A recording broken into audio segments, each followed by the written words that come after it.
Well, probably you've all heard about the debate about whether critical race theory exists in schools. And one of the things that we felt really committed to doing was figuring out how this discourse was starting to play out in terms of tangible differences in how students were being taught and the kinds of ideas that they were being exposed to. And one of the things we did was we looked really closely at states that were revising their standards for social studies.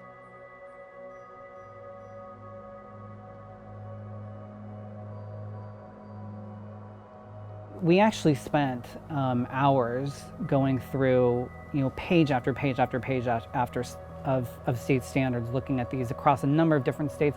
We also looked at what the public, every time a state revises these, there's usually a public comment period, and we went through pages and pages of public comment to see what people wrote, and we found that in a number of states, this process was being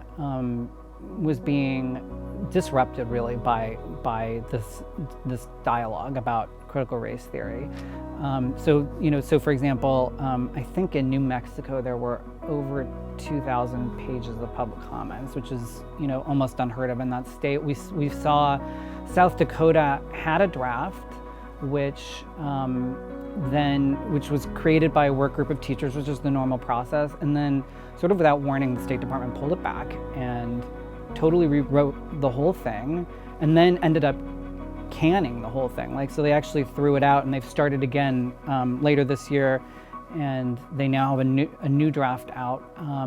We saw in Louisiana the same thing, right? A set of public standards was withdrawn, rewritten, and put back out.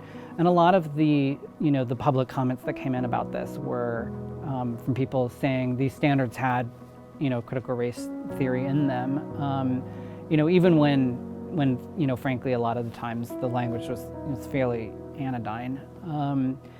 I think that this is important for two reasons. It's not just the content of what kids are learning is different, it's that the actual processes these states set up to do this are being delayed in some cases, right? So Texas delayed social studies this year, Virginia delayed social studies, Alabama delayed social studies.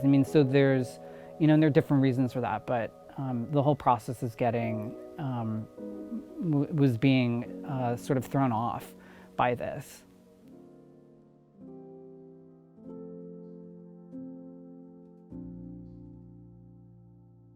The first stories that we did this year were looking pretty much directly at the standards. And then later in this year, our reporter Ileana Najarro started looking at, some of these states that did this in 2020, 2021, the next step right after you have new standards is you have to train teachers on them, and you have to give them materials to work with. And she talked to, in Florida, to some teachers that had attending trainings there, that, and they found that not only was the presentation of history much, much more overtly patriotic, and that's an old tension, right? Do you have, do you look at the ideals of the country, or do you sort of critique things that, that were the darker elements of it? That's a long-standing tension, but she found not only was there that emphasis on patriotism, but, there were some Christian themes about the founding of the country and Christianity, which are hotly debated, by the way, among professional historians, that were introduced into this. And one teacher she talked to said this made her feel very uncomfortable. It skirted the separation of church and state. So I think it's interesting seeing that.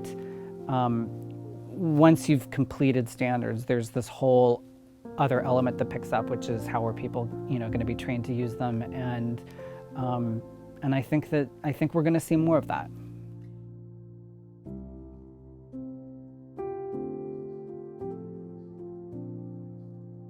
I really worry that this puts teachers in a difficult place.